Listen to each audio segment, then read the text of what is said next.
Nakaupo si Serena sa harap ng malaking salamin sa kanyang kwarto. Pinagmamasdan ng sarili. Bukas na ang kasal niya kay Theo Montague, ang lalaking hindi niya mahal at siguradong hindi rin siya kayang mahalin. Sa likod niya, abala ang kanyang matalik na kaibigang si Cassie sa pag-aayos ng kanyang mga gamit para sa paglipat niya sa mansyon ng mga Montague matapos ang kasal. Ayaw mo ba talagang umatras? Pwede ka pang tumanggi, Serena. Hindi to ganun kadali, Cassie.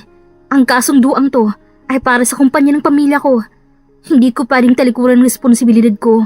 Pero sarili mo namang kaligayahan ang nakataya. Kahit kailan, hindi naging mabuting imahe ni Theo. Babaero pa.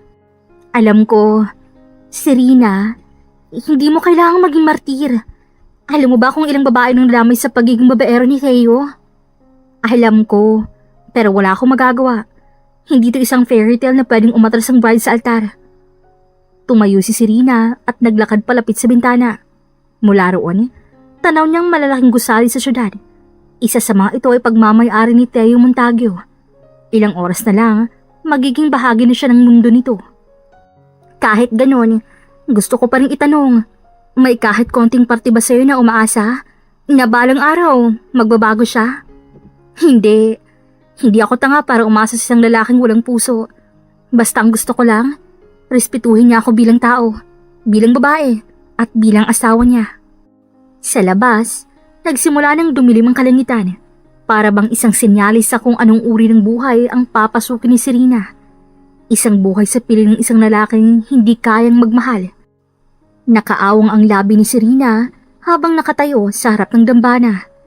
Nakatingin siya kay Theo Montague, ang lalaking magiging asawa niya sa loob lamang ng ilang minuto. Wala man lang emosyon sa mukha nito na para bang isa lang itong business deal na kailangang tapusin. Napakaganda ng ingranding seremonya. Ang buong simbahan ay napuno ng magagarbong bulaklak, mamahaling dekorasyon at mga kilalang bisita mula sa mundo ng negosyo.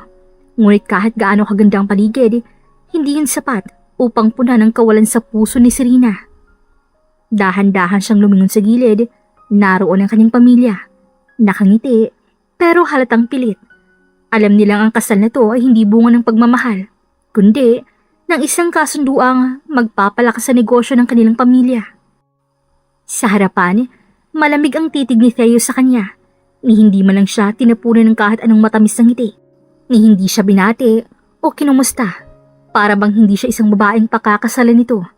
Para bang isa lang siyang bagay na pagmamay-ari niya mula sa kasunduang to. Hanggang sa nagsimula ang seremonya, tahimik lang si Serena habang nagsasalita ang pare na para bang hindi niya marinig ang sinasabi nito. Lumilipad ang isip niya. Iniisip kung paano kaya ang magiging buhay niya pagkatapos ng gabing to. Theo Montague, tinatanggap mo ba si Serena Cruz bilang iyong may bahay sa hirap at ginhawa, sa sakit at kalusugan, hanggang sa wakas ng inyong mga buhay? May ilang segundong katahimikan bago sumagot si Theo. Oo. Serena Cruz, tinatanggap mo ba si Theo Montague bilang iyong kapares sa hirap at ginhawa, sa sakit at kalusugan, hanggang sa wakas ng inyong mga buhay? Nagbabadya ang luha sa mga mata ni Serena, para bang nais niyang umatras, pero paano? Wala na siyang ibang mapupuntahan. Isa lang itong papel na kailangang pirmahan. Isang kasunduang kailangang tuparin. Oo. Dumating na ang sandali para sa tradisyonal na halik. Tumayo si Theo ng walang ekspresyon. Lumapit kay Serena at marahang yumuko. Isang malamig, walang emosyon at mabilis na halik ang gumampi sa kanyang mga labi bago agad siyang iniwan. Para bang isa lang yung pirma sa isang dokumento. Nagpalakpakan ng mga bisita. Ngunit sa loob ni Serena, isang bagay ang namatay. Ngayon, opisyal na siyang si Serena Montague, ang babaeng tinali sa isang lalaking hindi kailanman naniniwala sa pag-ibig. Matapos ang ingranding kasal, dinala si Serena sa Montague Mansion, ang magiging bagong tahanan niya bilang asawa ni Theo. Ngunit sa loob ng malawak at marangyang bahay na yun, naramdaman niya agad ang malamig na pagtanggap sa kanya. Pagpasok nila sa master's bedroom, agad na tinanggal ni Theo ang kanyang coat at nagtanggal ng kurbata. Theo, dapat ba akong lumipat sa ibang kwarto? Saglit siyang nilingon ng lalaki, pero hindi man lang ito nagpakita ng kahit anong emosyon. Ikaw ang bahala.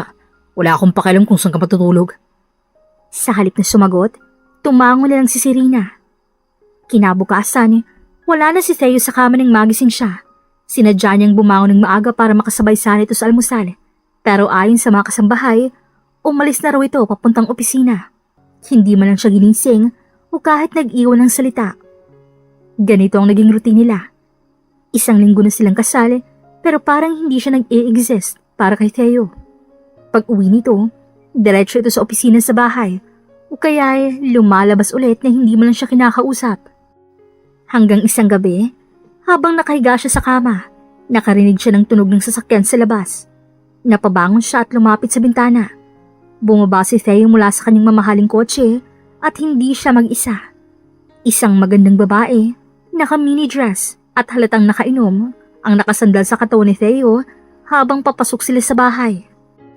Nanlamig ang kamay ni Serena. Hindi na siya nagulat, pero masakit pa rin.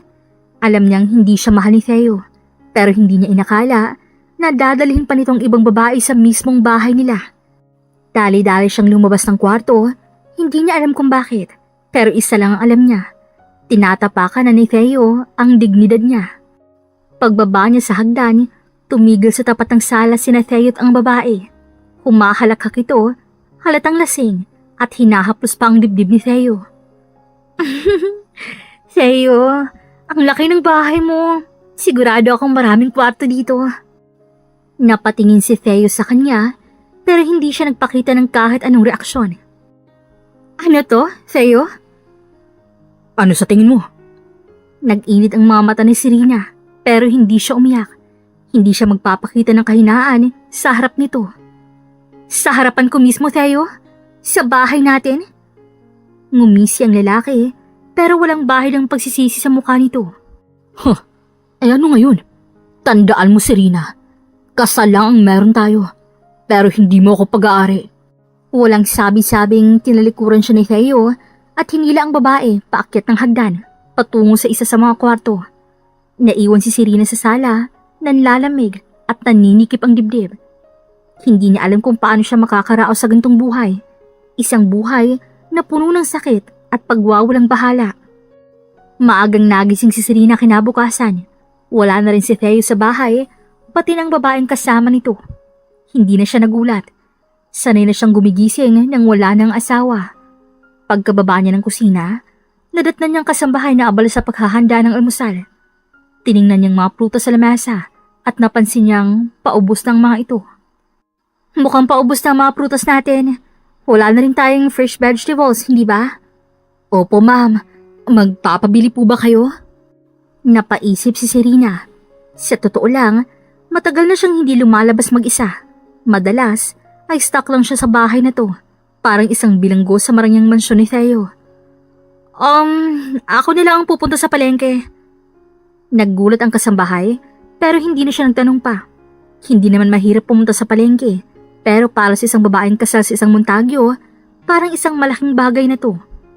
Ilang sandali pa, tinawag ng isa sa mga driver upang ihatid siya.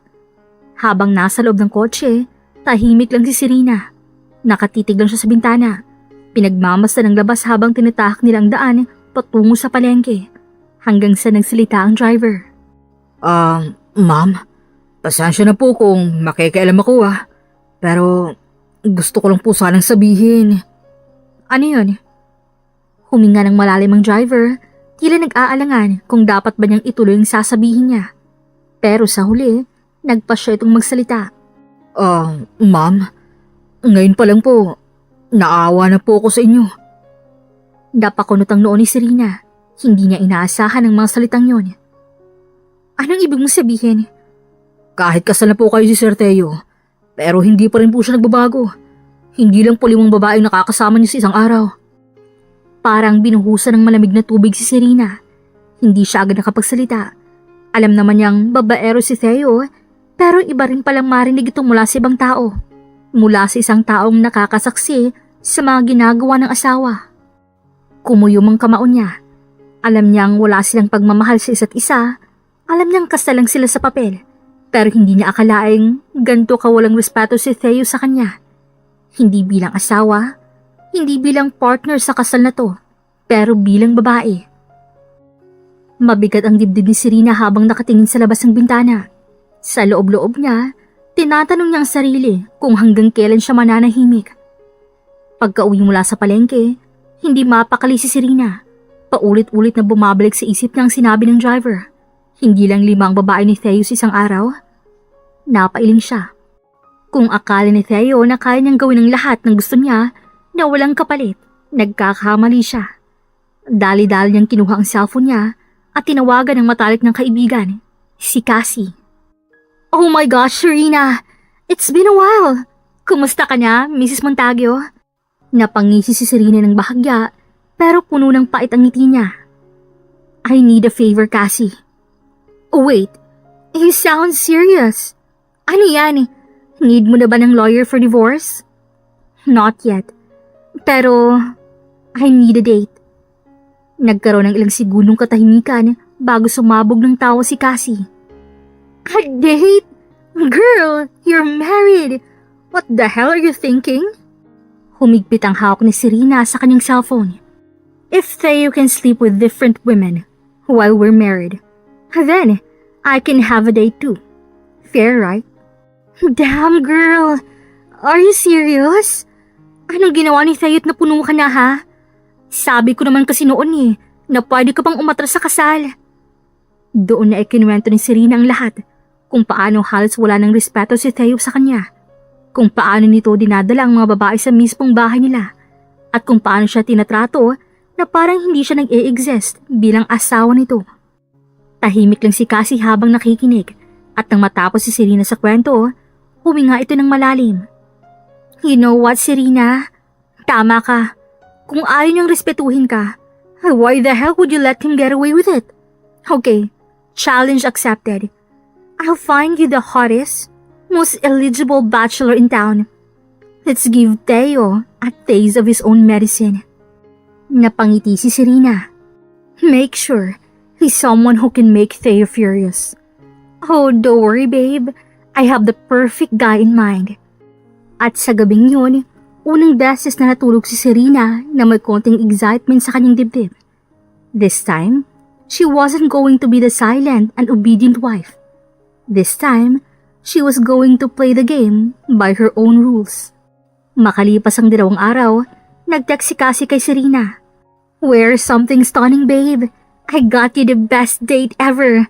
Meet me at the Grand Royal Hotel, 7 p.m. sharp. Napangiti si Serena habang binabasa ang mensahe. Hindi siya sigurado kung tama bang ginagawa niya, pero isa lang ang alam niya. Hindi siya si Serena Cruz kung basta na lang siyang papayag na apihin. Pagpasok ni Serena sa hotel restaurant kinagabihan, agad niyang nakita si Cassie na nakaupo sa isang VIP table. Nang lumapit siya, malakas ang ngiti ng kaibigan niya. You look absolutely gorgeous, babe. Pero mas magugustuhan mong surprise ko. Oh, please, Cass. Just tell me who... Hindi niya natapos ang sasabihin nang bigla niyang makita ang isang pamilya na figura. Isang matangkad na lalaking naka-black suit, matikas ang tindig, matalim ang titig, at may aura ng isang lalaking sanay sa kapangyarihan. Si Rafael Cuervo, ang mainit na karibal ni Theo sa negosyo. Nanlaki ang mga mata ni Serena at napatingin siya kay Cassie na parang hindi makapaniwala. Are you serious? Siya? Oh yes, babe. If you want to make Theo mad, Rafael is the best choice. Mabagal na naglakad si Rafael papalapit kay Serena.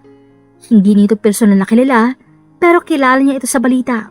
Maraming business articles ang sumusulat tungkol sa matinding rivalry nilang dalawa ni Theo. Nang tumigil si Rafael sa harapan niya, dahan-dahan itong ngumiti. Mrs. Montague, it's a pleasure to finally meet you in person.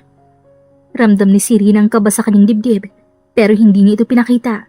Sa halip, ngumiti siya ng matamis at inabot ang kamay dito. Please, just call me Serena. Then, call me Rafael. Sa sandaling yon, alam ni Serena ang nagsisimula na ang laro at hindi siya sigurado kung sino sa kanila ni Theo ang unang matatalo. Pagkaupo nila, nagpaalam agad si Cassie. Alright, lovebirds. I leave you two to it. Enjoy your dinner and... Serena, good luck. Seryoso ka, Cass? You're leaving me alone with him? Oh, you'll be fine. He's quite a gentleman. Or, so I've heard. Nagpaalam na si Cassie at naiwan sina Serena at Rafael sa isang eleganteng dinner table. Nakatitig si Rafael sa kanya, pero hindi siya agad nagsalita. Parang sinusuri siya ng lalaki. Hinuhulaan kung anong uri ng babae si Serena Montague. At sa halip na mailang, ngumiti si Serena at kinuha ang wine glass sa harapan niya. You're quieter than I expected. Akala ko, matindi ka kung makipagsagutan, lalo na't mortal enemy mong asawa ko. Ngumiti si Rafael. I choose my battles wisely. And right now, I don't think we're enemies. Are we? Napatingin si Serena sa kanya, tila sinusuri kung anong ibig niyang sabihin. And we're not friends either. Not yet. Napailing si Serena. Mayabang din ito, pero hindi sa nakakairitang paraan, hindi katulad ni Theo. Dumating ang waiter, kaya nagsimula silang mag-order ng pagkain. Habang naghihintay, sinimulan ulit ni Rafael ang usapan. So, tell me, Serena, bakit tayo nandito? Because I'm tired of being a good wife to a man who doesn't even respect me. Tumahimik saglit si Rafael, tila nag-iisip. And you think I'm the perfect revenge? Ngumiti si Serena, pero walang halong sayang mga mata niya. You're not just the perfect revenge. You're the ultimate payback. Nagtagpo ang mga mata nila at sa sandaling yon, pareho nilang alam, hindi lang ito simpleng dinner date. Ito ang simula ng isang bagay na mas delikado. Isang larong maaaring sumira o makapagpanalo sa kanila pareho at hindi nila alam kung sino ang unang mahuhulog. Matapos ang masarap na hapunan at ilang baso ng alak, lumalim pang usapin ni Serena at Rafael. Sa unay, simpleng palitan ng opinyon tungkol sa negosyo at buhay may asawa. Pero sa kalaunan, napansin nilang masyado na silang nagkakasundo para sa dalawang taong dapat ay magkaaway. I have to admit, Serena, I never expected Theo Montague's wife to be this interesting. Oh, and what exactly did you expect? Someone quiet, obedient, a woman who stays in the background. Pero mali ako. You're not just a wife. You're a woman who knows how to play the game. Napangiti si Serena, ngunit hindi siya sumagot. Sa halip, tumingin siya sa labas ng bintana ng restaurant, pinagmamasta ng mga ilaw ng lungsod. Totoong sinabi ni Rafael, matagal siyang nanahimik, pero ngayong nagsimula siyang lumaban, hindi na siya titigil. Nang matapos ang kanilang gabing magkasama, inalok ni Rafael na siya nang maghahatid kay Serena sa bahay. Tahimik lang ang naging biyahe nila. Walang nagsasalita, pero ramdam ni Serena ang titig ni Rafael paminsan-minsan. Hindi niya alam kung bakit, pero sa piling ito, pakiramdam niya ay hindi siya isang trophy wife. Hindi siya isang gamit lang na pag-aari ni Theo. Pagdating nila sa tapat ng mansyon, bumaba siya ng sasakyan. Good night, Serena. Good night, Rafael. Paakyat na sana siya ng hagdan ng mansyon nang biglang may dumating na itim na sasakyan sa driveway. Pamilyar ang plate number. Si Theo. Bumaba si Theo mula sa sasakyan, halatang pagod pero agad siyang nakatutok kay Serena. Saan ka galing? Nagtaas lang ng kilay si Serena. Wow! So now you care? Humigpit ang panga ni Theo, halatang hindi nagustuhan ang sagot niya. Lumapit ito sa kanya, pero hindi niya inatrasan ang presensya ng asawa. Who brought you home? Napangiti si Serena ng bahagya, isang mapait at mapanuksong ngiti. Does it even matter? You don't ask. I don't ask. Isn't that how this marriage works? Naningkit ang mga mata ni Theo, pero hindi siya sumagot agad. Alam niyang tama si Serena. Wala siyang karapatang magtanong, lalo na at siya mismo ang unang nagtataksil. Sa halip, tinitigan niya ito, tila sinusubukang basahin kung may tinatago ito, pero hindi natinig si Serena. Sa unang pagkakataon, siya ang may hawak ng alas. Good night, Theo! At iniwan niyang asawa niyang nakatayo pa rin sa driveway. Simula nung gabing yun, nagbago ang lahat. Hindi na inaksaya ni Serena ang oras sa paghihintay ng atensyon mula kay Theo. Hindi na siya yung babaeng palaging nakatanga, naghihintay kung kailan siya mapapansin.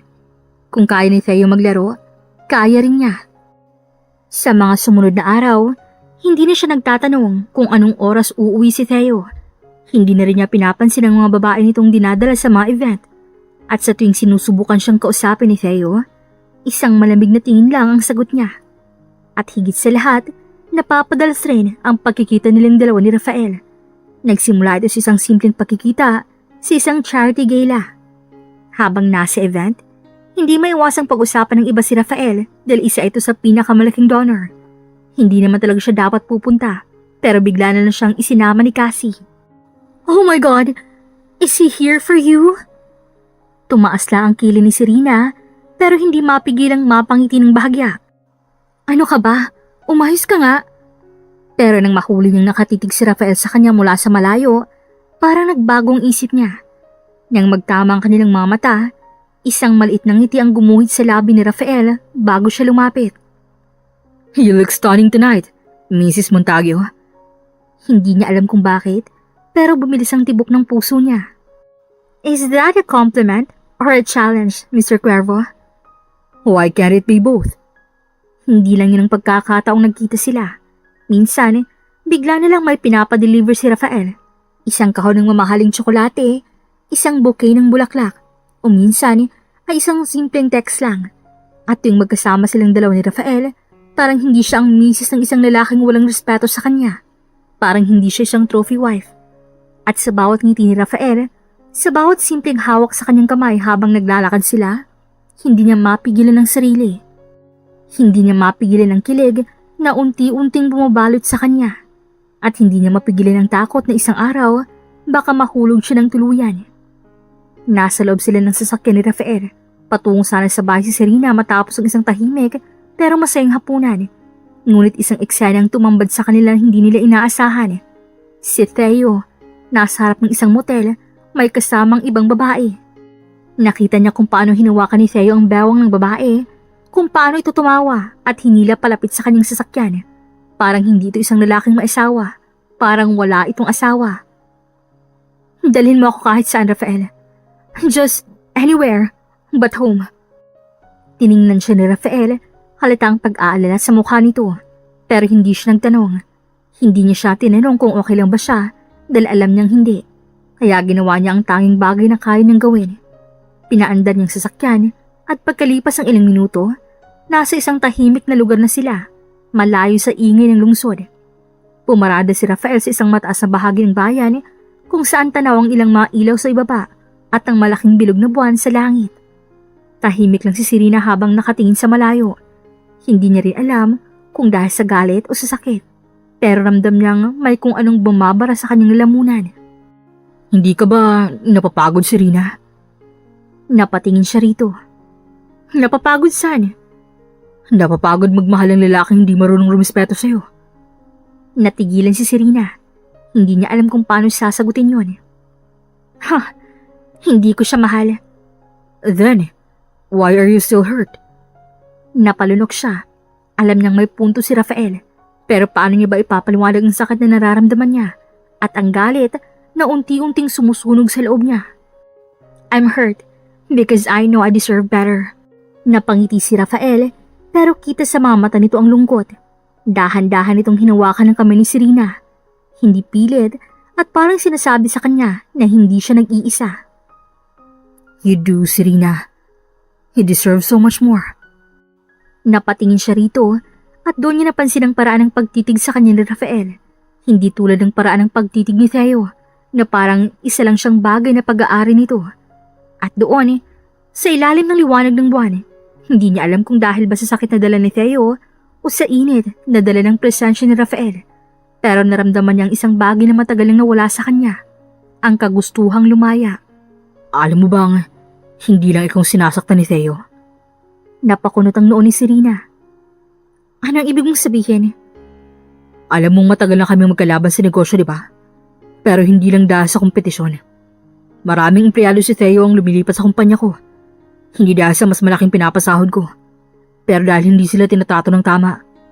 What do you mean? Huminga ng malalim si Rafael bago ipinagpatuloy ang pagsasalita. Hindi niya binibigay ang sapat na sahod. May overtime, pero walang bayad. Ang mga retirado, marami sa kanilang hindi naibigay ang tamang benepisyo. At kung magreklamo sila, walang nakikinig. Kumuyom ang kamao ni Serena sa nalaman. Hindi lang pala siyang nilalapastangan ni Theo, maraming taong nagdurusa sa ilalim ng pamumuno nito. I encouraged them to fight back para makuha nilang dapat sa kanila. Pero natatakot daw sila kasi alam mo naman, Theo has power. Napahigpit ang hawak ni Serena sa kanyang bag. Galit na galit siya. Hindi lang sa ginawa ni Theo sa kanya, kundi sa ginawa nito sa ibang tao. Kung ganon, tutulungan ko sila.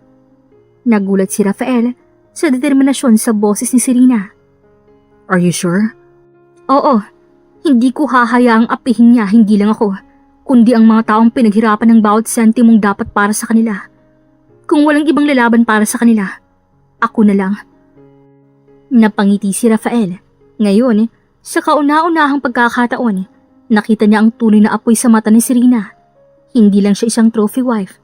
Siya si Serena Cruz at hindi siya magpapatinag.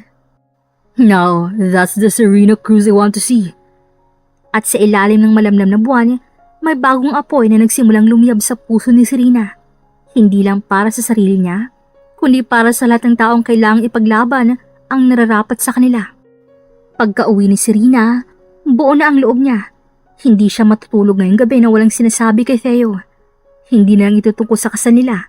Tungkol ito sa respeto, sa kanya at sa mga taong ginagamit at inaabuso ni Theo. Pagpasok niya sa bahay, andun si Theo sa sala. May hawak na baso ng whiskey, mukhang kararating lang. Wala siyang kasama ngayon. Walang babae, walang halimuyok ng pabango ng iba. Pero hindi na yun mahalaga. Dire-diretso siyang lumapit at tumayo sa harap nito. Kailangan nating mag-usap. Dahan-dahang nilapag ni Theo ang baso sa lamesa at tumingin sa kanya na walang emosyon sa mga mata. Ngayon ka lang ba natauhan na asawa mo ako? Talaga? Coming from you? This is not about our marriage, Theo. This is about respect. Kung wala kang respeto sa akin bilang asawa mo, sana bilang tao. Naputo lang sinasabi niya nang biglang tumayo si Theo, naglakad palapit sa kanya, hanggang sa halos magkadikit na sila. And why do you think I care about what you feel, Serena? Exactly. Hindi mo iniintindi ang nararamdaman ko. Hindi mo iniintindi ang nararamdaman ng kahit sino. Hindi lang ako sinaktan mo, Theo. Naningkit ang mga mata ng asawa niya. Halatang hindi nagustuhan ang sinasabi niya. Ano namang pinagsasabi mo? Huminga ng malalim si Serena, pilit pinipigilan ng sarili. Hindi niya pwedeng sabihin ang tungkol sa mga empleyado. Hindi niya pwedeng sabihin na alam niya na ang lahat. You don't deserve any of this. And you think you do? Bago pa siya nakasagot, biglang hinawakan ni Theo ang kanyang braso. Mahigpit, masakit. Theo, nasasaktan ako. Pero hindi siya pinakawalan nito. Sa halip, mas lalo pa nitong hinigpitan ng hawak sa kanyang braso. Makinig ka, Serena. Wala kang pakialam sa buhay ko. At lalong wala kang pakialam sa kumpanya ko. Kung iniisip mong may halaga ang opinion mo sa akin, nagkakaamali ka. Nanikip ang dibdib ni Serena. Alam niyang walang halaga sa kanya si Theo, pero ang mga salitang binitawan nito, nakakasakal. Huwag kang makikialam. Dahil ang pamilyang pinagmulan mo, isa rin sa mga kumpanyang sinagip ko mula sa pagkalugi. Baka nakakalimutan mo. Wala na sana yun kung hindi ko tinulungan ng tatay mo noon. Huwag mong subukang maging matapang sa akin, Serena. Dahil kung gusto ko, kaya kitang pabagsakin kasama ang lahat ng may kinalaman sa'yo. Halos manlamig ang buong katawan ni Serena, pero hindi siya natatakot. Hindi siya pwedeng magpatalo. Then, try me. Tumigil si Theo. Kita niyang bahagyang pagagulat sa mukha nito, pero mabilis ding nawala. Sa halip, ngumiti ito ng mapanganib at bumalik sa sofa. Saka muling kinuha ang baso ng whiskey. Do whatever you want, Serena. Just remember, I warned you. Alam ni Serena na hindi lang yun isang simpleng babala, pero wala siyang pakailam dahil hindi siya si Serena Cruz para tumahimik lang at iiyak sa isang sulok. Pagkatapos ng gabing yun, alam ni Serena hindi siya maaaring umatras. Walang atrasan. Hindi lang ito tungkol sa kanya, at ito tungkol sa lahat ng taong inapi ni Theo. Makalipas ang ilang linggo, sa isang pribadong restaurant, nakaupo sa isang sulok si Serena at si Rafael Cuervo. Tahimik ang paligid, tanging maririnig lang ang mahihinang pag-uusap ng ibang tao sa paligid. Nasa harapan nila ang kanilang baso ng red wine, ngunit tila walang interes si Serena na inumin sa kanya. Nakapangalumbaba siya at seryosong ekspresyon. You're quiet. What's on your mind? I want to take Theo down. Saglit na natahimik si Rafael. Alam niyang may galit si Serena sa asawa nito, pero hindi niya inakalang aabot ito sa puntong gusto nitong pabagsakin si Theo. You do realize what you're saying, right? Theo is ruthless. He won't let this slide. I don't care. Wala na akong pakialam. Hindi ko na kayang panoorin siyang apak-apakan ng mga tao ng gano'n na lang. Napangiti si Rafael, kitang paghanga sa kanyang mga mata. You're braver than I thought. I'm not doing this just to prove something, Rafael. I'm doing this because it's the right thing to do. Tumango si Rafael sa kahumigop ng alak. Then, we need to be careful. If you really want to do this, we have to be smart about it. Hindi pwedeng impulsive. Theo has money, power, and influence. That's why I need your help. You know how he operates. You know where to hit him, where it hurts. Bahagyang napangisi si Rafael. You really trust me that much? Hindi agad nakasagot si Serena. Totoo, hindi niya lubusang kilala si Rafael. Pero sa panahong magkasama sila, nakita niya kung paano ito mag-isip, kung paano ito makitungo sa mga empleyado nito, malayong malayo kay Theo. Yes. Nagtagpo ang mga mata nila.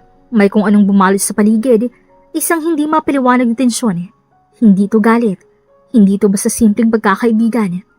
Dahan-dahang gumapang ang kamay ni Rafael sa ibabaw ng mesa at hinawakan ang kamay ni Serena. Then, I won't let you fight alone. Naramdaman ni Serena ang init ng palo ni Rafael at sa unang pagkakataon, pakiramdam niya may kakampi siya. Habang palihim nilang pinaplano ang pagbagsak ni Theo, mas lalo pang napapalapit si Serena kay Rafael.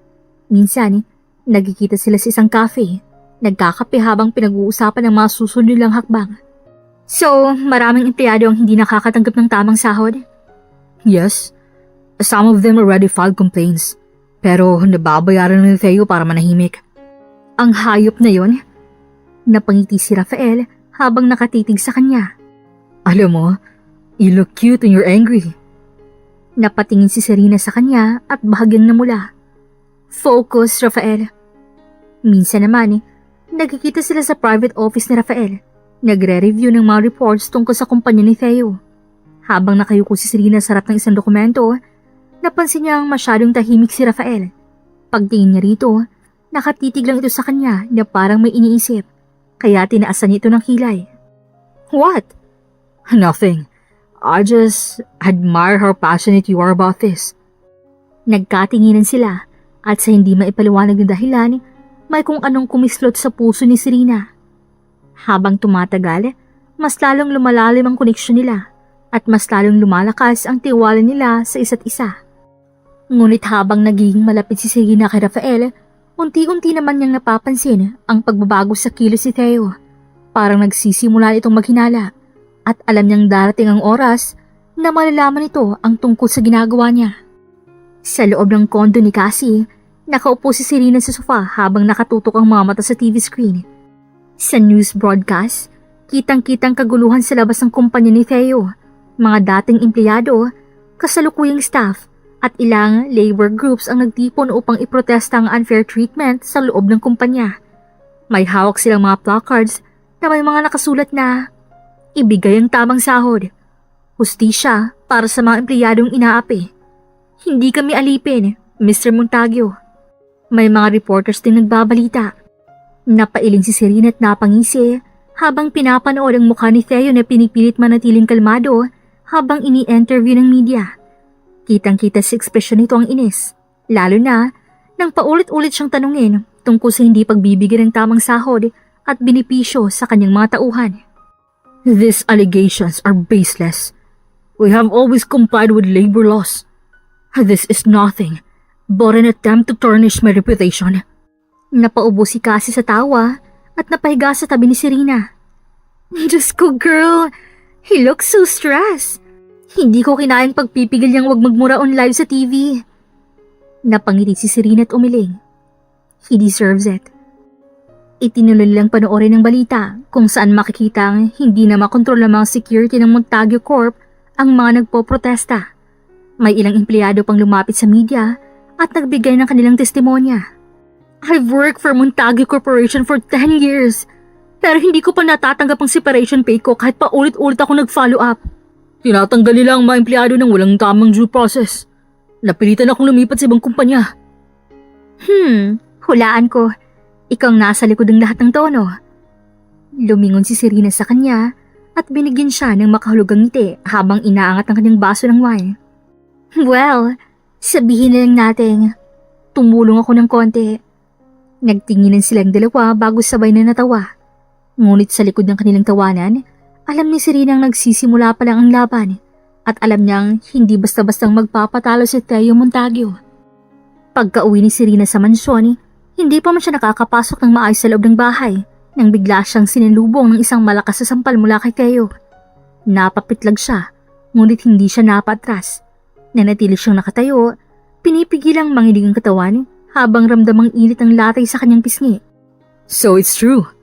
You've been seeing Rafael Cuervo behind my back? Pinilit ni Serena ngumiti ng mapait habang dahan-dahang hinapos ang pisngi niyang nasaktan. Tiningnan niya si Theo sa mata. Ang lalaking to na walang ibang inisip kundi ang sarili niyang pride. And so what if I am?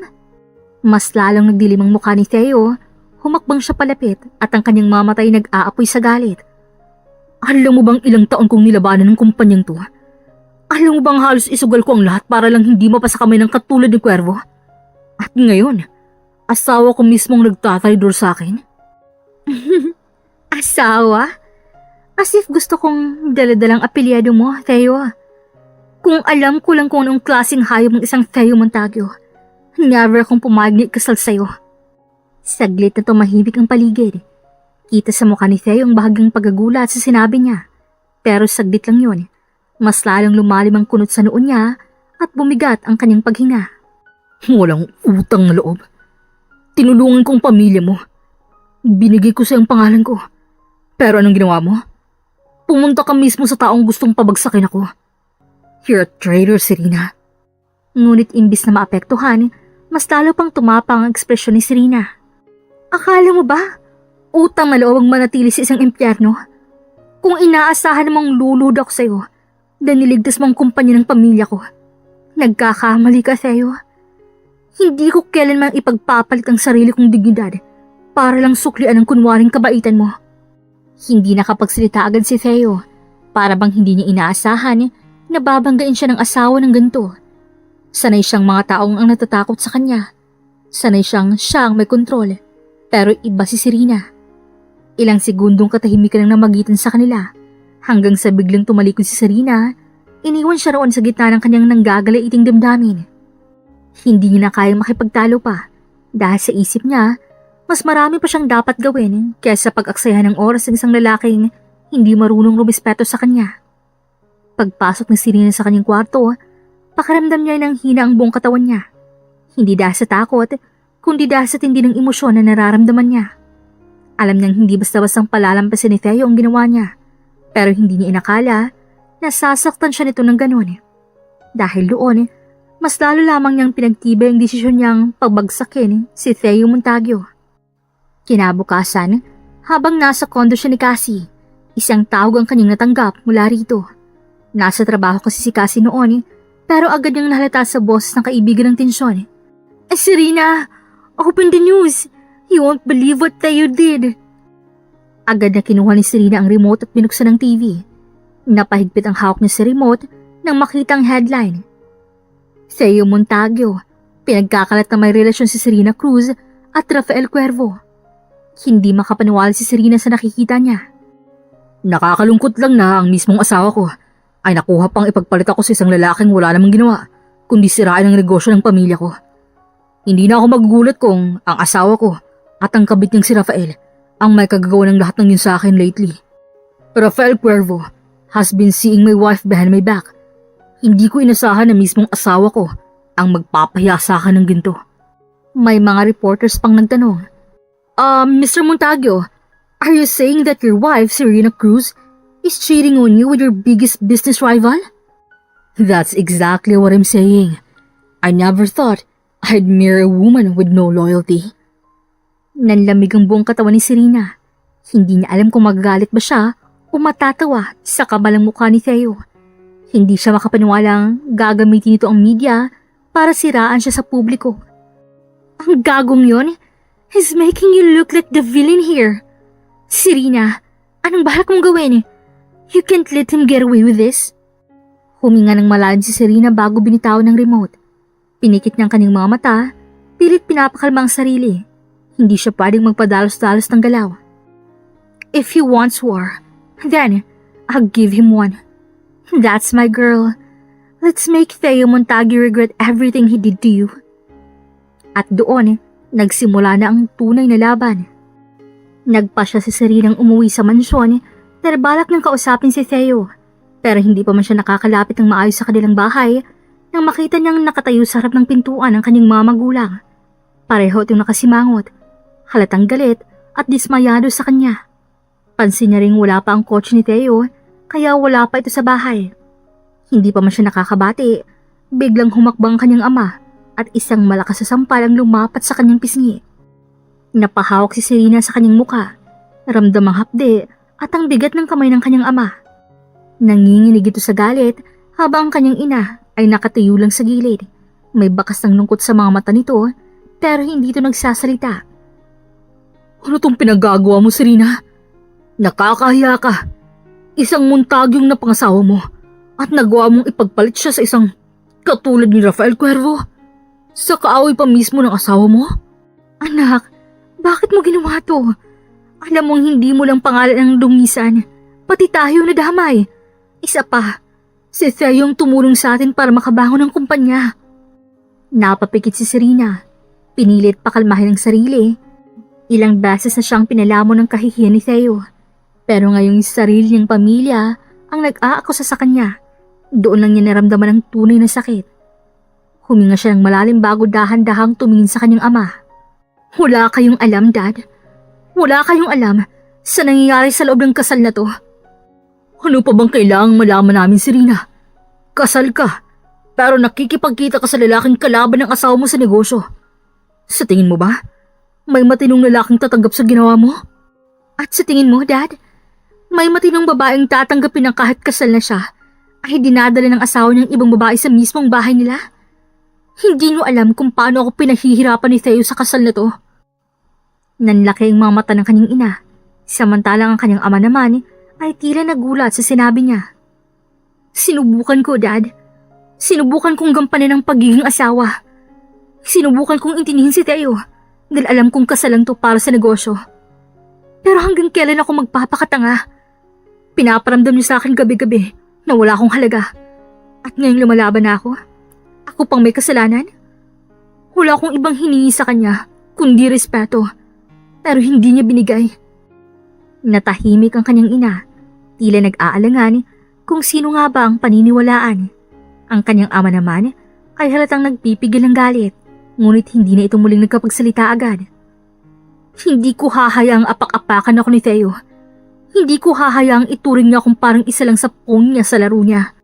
At kung hindi niyo ako kayang suportahan, okay lang.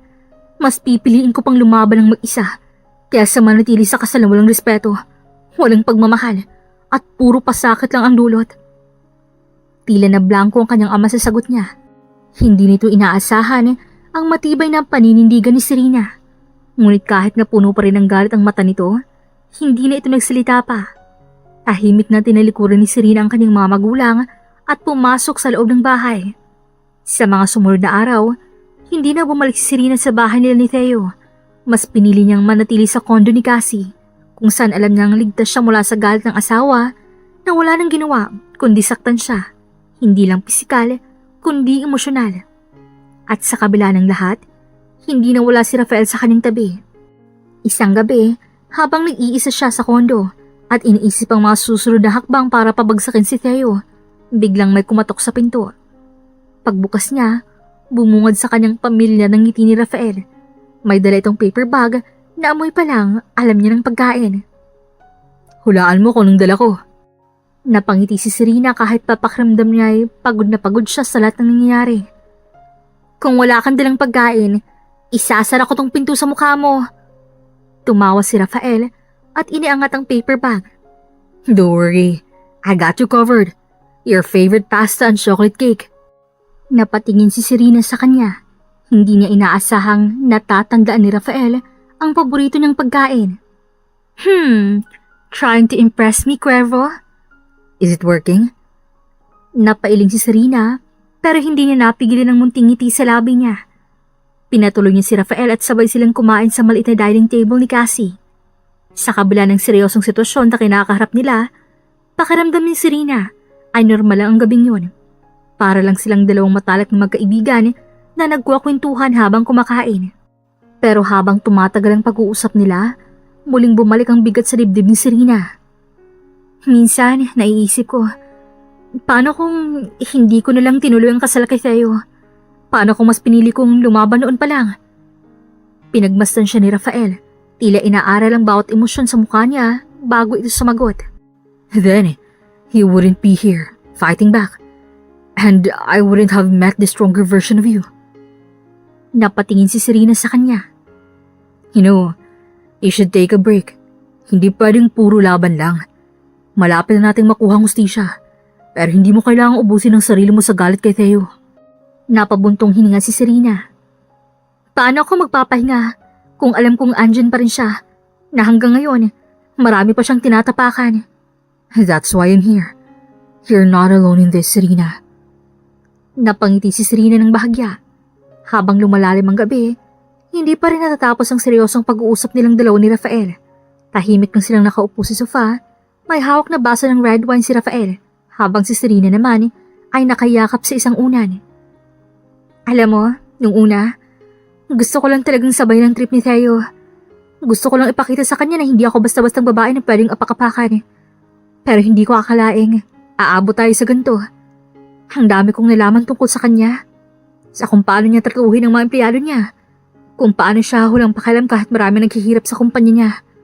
At ang pinakaayoko sa lahat, yung narealize kong kahit anong gawin ko, hindi na ako igagalang bilang asawa, bilang tao. Muling humigpit ang hawak ni Serena sa unan. I want out, Rafael. Gusto ko nang tanggalin ang apelyido ni Theo sa pangalan ko. Gusto kong bumalik sa pagiging Serena Cruz. Hindi bilang asawa ng isang Montague, kundi bilang ako. Biglang napangiti si Rafael kasabay ng pag-iling. Well, kung gusto mo naman ng bagong apelyido, I have a better suggestion. Napakunot noo si Serena. Ano? Dahan-dahang lumapit si Rafael sa kanya na may pilyong ngiti sa labi. Cuervo sounds better than Montague, don't you think? Nanlaking mata ni Serena bago niya tinampal si Rafael sa braso. Gago ka? What? I'm just saying. It suits you better. Napapailing si Serena habang hindi mapigilan ang pagtawa. Sa kabila ng lahat ng nangyayari, sa dami ng gulong kinakaharap niya ngayon, si Rafael lang ang may kakayahang pasayahin siya ng ganito. Nang humupa ang tawanan nila, saglit silang nagkatitigan. Pero, alam mo Serena, you deserve better. You deserve to be happy, to be free. And I will make sure you get that. Nagdaan ng ilang araw at unti-unting lumabas ang lahat ng ebidensya laban kay Theo. Marami sa mga dating empleyado niya ang lumantad at handang tumistigo sa harap ng media at sa korte. Malinaw na ang majority ay nasa panig ng mga empleyado at isang opisyal na pahayag ang inilabas. Kung hindi ibibigay ni Theo ang nararapat sa kanila sa loob ng 3 araw, magsasampa sila ng kaso laban sa kanya. Sa loob ng conference room ng isa sa mga legal firms na sumusuporta sa mga empleyado, naroon si Theo kasama ang kanyang abogado. Kaharap sina Rafael at Serena na may dala ring abogado. Nakatayo si Theo halatang pinipigilan ng galit habang binabasa ang dokumento sa harap niya.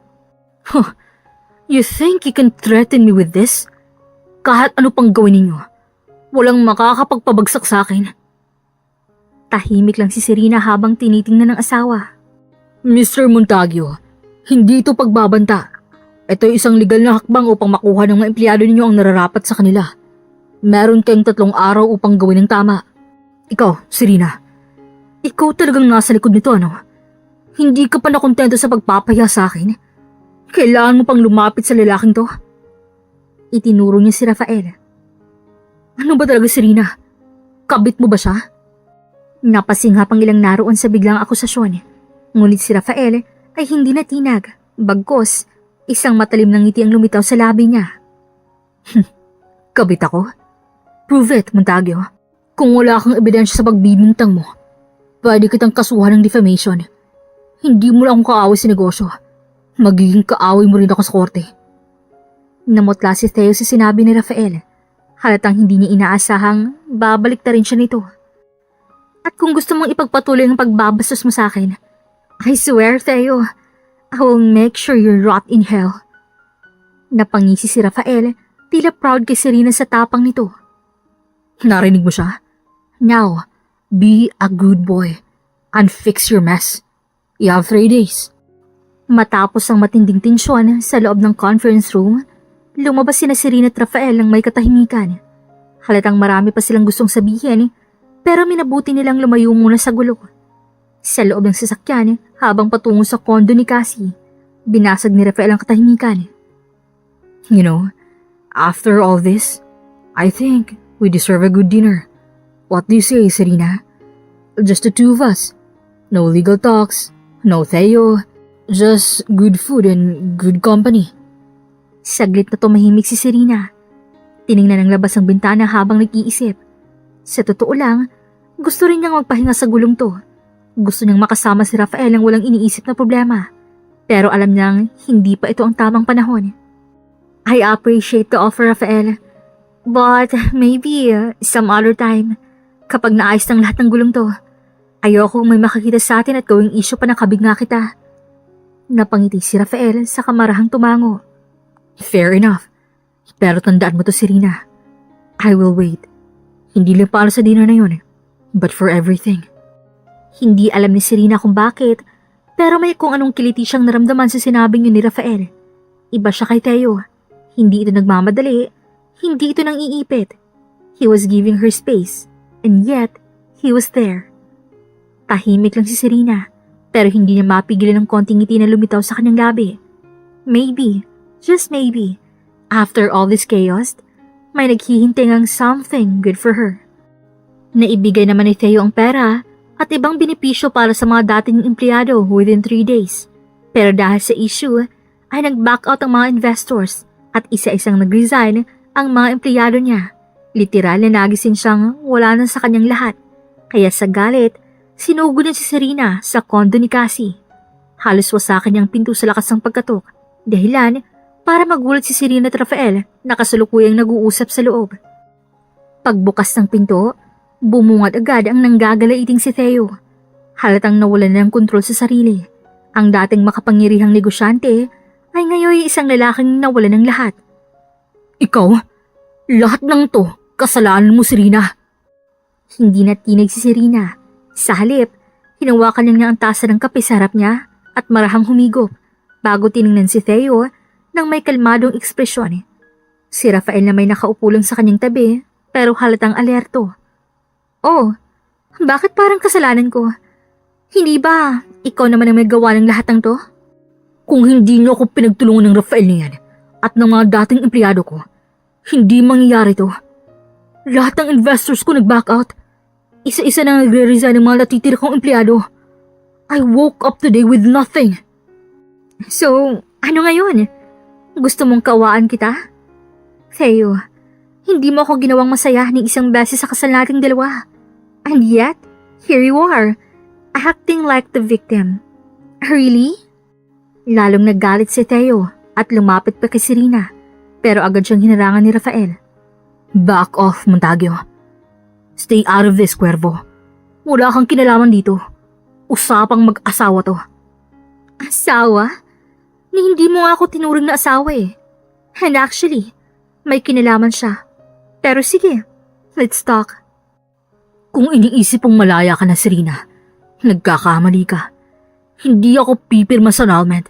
At alam mo kung bakit? dahil gusto kitang pahirapan. You don't deserve freedom after what you did. Pero imbis na matakot, isang nakakalokong ngiti ang lumitaw sa labi ni Serena. Dahan-dahan siyang lumapit kay Theo at saka pabulong na nagsalita.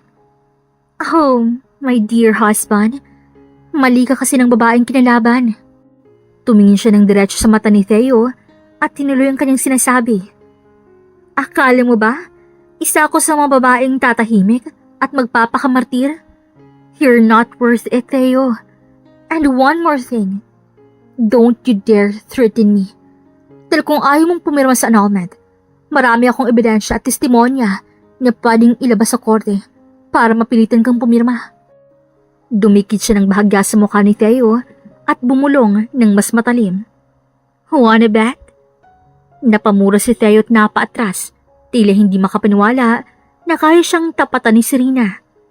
Si Rafael naman, hindi mapigilang mapang-asar ng ngiti, habang nakatayo sa tabi ni Serena na parang sinusuportahan siya. You heard her, Montague. Either way, talo ka. Halos sumabog sa galit si Theo, pero alam niyang wala na siyang laban. Nawala na sa kanyang lahat at ngayon, kahit ang kontrol niya ay unti-unting naglalaho na rin. Tahimik siyang napaatras, nagbabagang tingin ang binigyan niya kay Serena at Rafael bago siya tuluyang lumabas at sinara ng malakas ang pinto. Ngumiti si Serena at naupo ulit sa sofa, saka nagbuntong hininga. That felt good. That was hot. Nagkatingin silang dalawa at sabay na tumawa. Sa wakas, si Serena nang may kontrol. Wala naman sana siyang inaasahan kay Theo, kundi ang sana'y respetuhin lang siya nito dahil kasal pa rin sila kahit papano. Pero hindi nito iyon binigay.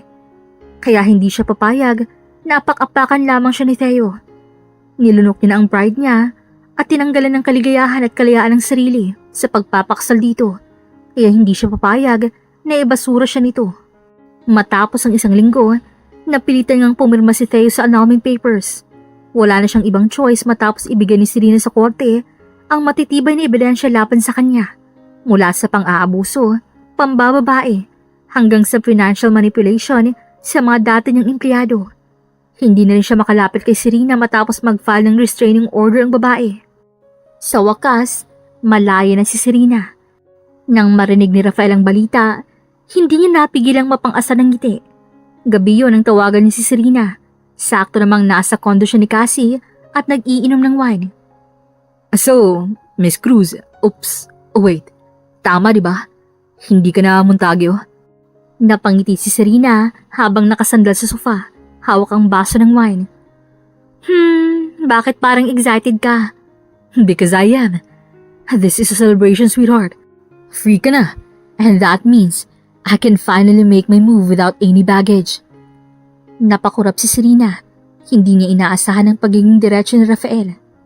Oh, wait, what? What? You think I helped you bring Theo down just for fun? Serena, I've always been interested in you. The only problem was, may asawa ka. And now that you're free, wala nang hadlang. Oh, wow! Ang bilis mo naman yata, Mr. Cuervo. Sweetheart, slow or fast, I get what I want. And right now, what I want is you. Corny. Confident, baby. Now tell me, kailan mo ako ililibre ng dinner as a thank you for helping you get rid of Theo? Excuse me? Bakit ako malilibre? Dapat ikaw. Fine, let's make it fair. I'll take you on a proper date. No stress, no plans of bringing someone down. Just you and me, having a good time. What do you say?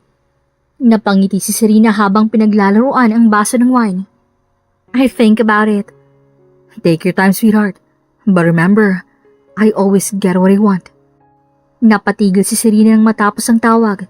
Hindi niya alam kung bakit, pero ang bilis ng tibok ng puso niya. Mukhang magsisimula na ngang magparamdam si Rafael Cuervo sa seryosong paraan. At ang tanong, handa na ba siyang bumigay? Mula nang opisyal ang mapirmahan nila ang annulment nilang dalawa ni Theo, nagsimula nang bumuo ng bagong alaala si Serena. This time, kasama si Rafael. Hindi naman siya tanga para hindi mapansin ang pag-aalaga at effort ng lalaki. Simula sa simpleng pagsundo sa kanya sa kondo ni Cassie, hanggang sa bigla-bigla ang pagyayaya nito ng dinner sa mga mamahaling restaurants. At ngayon, nandito siya, nakaupo sa isang private rooftop restaurant na si Rafael mismong nagpa-reserve. Ang mga kandila sa gitna ng mesa ay nagbibigay ng soft glow sa mukha nilang dalawa, habang ang city light sa paligid ay parang nagdaragdag ng romantic ambience. Seriously, Rafael? Hindi mo naman kailangan gawin lahat ng to. Gusto ko eh. Unless, ayaw mo? Napatigil si Serena. Ayaw niya bang tratuhin siyang parang prinsesa? Hindi niya alam kung paano sumagot. Sanay siyang hindi pinapansin. Sanay siyang siya lang nagbibigay ng effort sa isang relasyon na dapat sana'y patas. Pero si Rafael, iba siya. Hindi naman. Hindi lang ako sanay. Then get used to it. Because I'm not stopping anytime soon. Napatingin si Serena sa kanya at doon niya nakita ang sinseridad sa mga mata ni Rafael. Hindi lang ito laro para sa kanya. Biglang lumambot ang puso ni Serena. Sa unang pagkakataon, naramdaman niyang hindi na siya second option. Hindi na siya pawn sa isang laro na hindi naman niya gustong salihan. Here's something else, Rafael Cuervo. I know. Kaya nga bagay tayo. Napatawa si Serena at sa tawa niyang yun, doon niya napagtanto. Unti-unti siyang bumibigay sa lalaking to. 6 na buwan ang lumipas. Naging mabilis ang mga pangyayari sa buhay ni Serena. Mula sa pag-alis niya sa anino ni Theo Montague hanggang sa unti-unting pagbubukas ng puso niya para kay Rafael Cuervo. Hindi niya akalaing sa loob lamang ng kalahating taon, magbabago ang lahat. At ngayon, hawak niya sa isang kamay ang court documents na nagpapatunay na wala na siyang kahit anong connection kay Theo. Annulled, malaya na siya.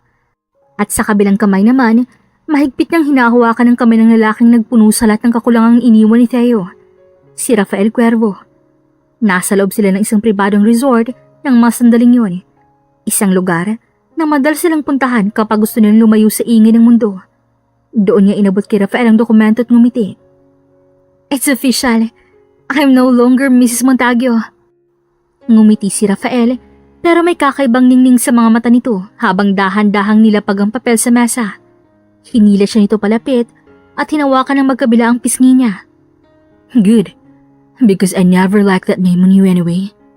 Tumawa si Serena pero bago pa siya makapagsalita, bumundong hininga si Rafael at tumingin ng diretso sa kanya. So, my love, ano na? Ano na tayo? Well... Nag-angat siya ng tingin at nakitang matyagang paghihinti ni Rafael sa sagot niya. At doon, bigla niyang naisip kung paano siya ito inalagaan, kung paano ito hindi kailanman lumayo, kung paano ito naghintay sa tamang panahon.